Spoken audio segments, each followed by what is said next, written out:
చాలా దారుణమైన పరిస్థితి. ఊహించలేదు.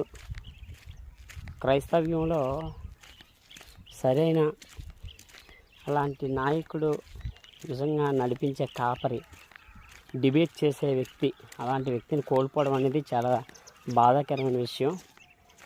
2 రోజుల కిందట ఆ విషయం నేను విన్నప్పుడు చాలా బాధ అనిపించింది. ప్రవీణ్ పగడాల లాంటి ఎంత మంచి వ్యక్తి అంటే సమన్వయకర్త. హిందూ, ముస్లిం, క్రిస్టియన్ ఎవరినైనా సమానంగా చూసి ఏది మంచో చెడో ప్రజలకు తెలియచేసే వ్యక్తి. అలాంటి వ్యక్తి అనుమానాస్పద మృతిగా ఉండడం అనేది చాలా దారుణం అండి. అసలు ఇంత జరుగుతున్నప్పటికి కూడా రాజకీయ నాయకులు కానీ, ఎవ్వరు అధికారులు కానీ, ఒక పోలీసు యంత్రాంగం కానీ ఎవ్వరూ కూడా పోస్ట్ మార్టం ఈరోజు జరుగుతున్నప్పటికి కూడా ఎందుకు ఇంత నిర్లక్ష్యం వహిస్తున్నారు క్రైస్తవులపై?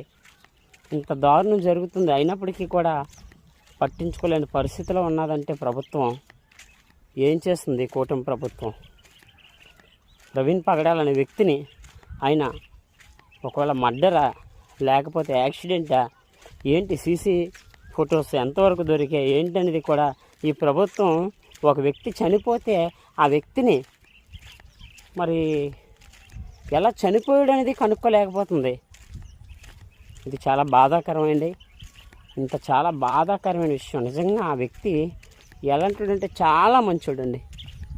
నాకంటే చాలా మంచోడు, గొప్పవాడు, అనేకులను మంచి మార్గంలో నడిపించే వ్యక్తి. చాలా బాధాకరం.